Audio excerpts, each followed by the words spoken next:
বিসমিল্লাহির রহমানির রহিম।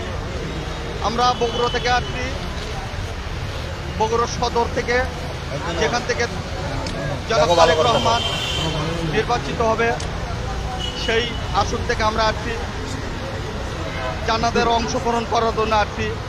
আমরা দেশনেত্রী, আপসীন নেত্রী বেগম খালেদা জিয়ার রুহের মাগফিরাতের জন্য দেশবাসীর কাছে আমরা দোয়া চাচ্ছি।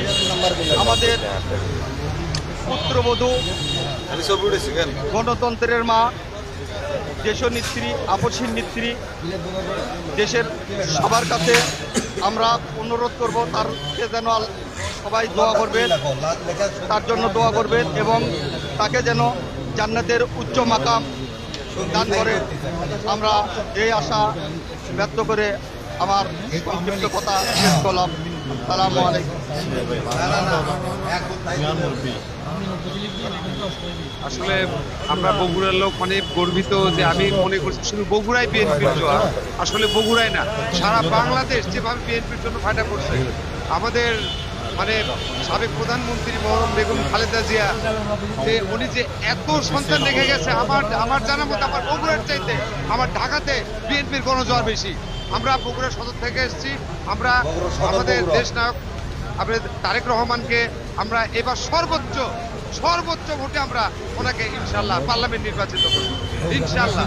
আসসালামু আলাইকুম।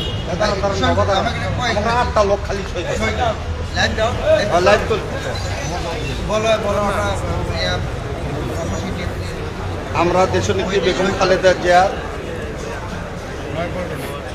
নয়াপল্টনে শোক বইয়ে স্বাক্ষর করতেছি কেন্দ্র কার্যালয়ে। আমরা বগুড়া সদর 19 নম্বর ওয়ার্ড থেকে আসছি। আমার দাও, এ ধরতো, এটা ধরতো, দেখো দাও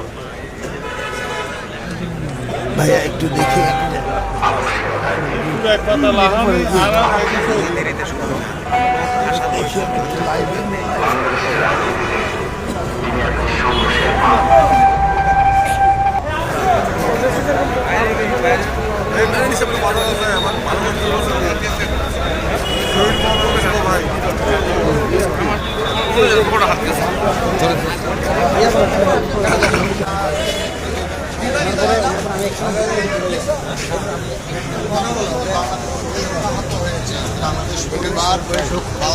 কথা বলো, তুমি কথা বলো, যাও এমন আমরা দাঁড়াও তো, সবাই একটু দাঁড়াও,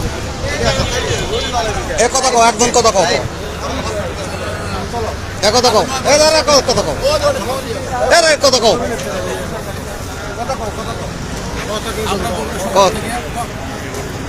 আপসীন দেশনেত্রী, আমাদের গণতন্ত্রের মা বেগম খালেদার মৃত্যুতে আমরা সবাই শোকাবহ। আমরা বগুড়া থেকে আসছি নয়াপল্টনে সই করতে। আমাদের গণতন্ত্রের মা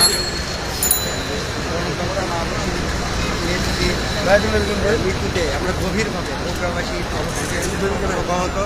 আমাদের এই শোক আল্লাহ পাক আমাদের সাহায্য করেন এবং আমাদের নেত্রীকে দেহত্যাগ করেন। বগুড়াবাসী শোকে স্তব্ধ আজকে দিনটা গভীরভাবে মর্মাহত। আমরা সদর 19 নম্বর ওয়ার্ড, বগুড়া সদর 19 নম্বর ওয়ার্ড। আচ্ছা, ওডেল না খালি ওডেল।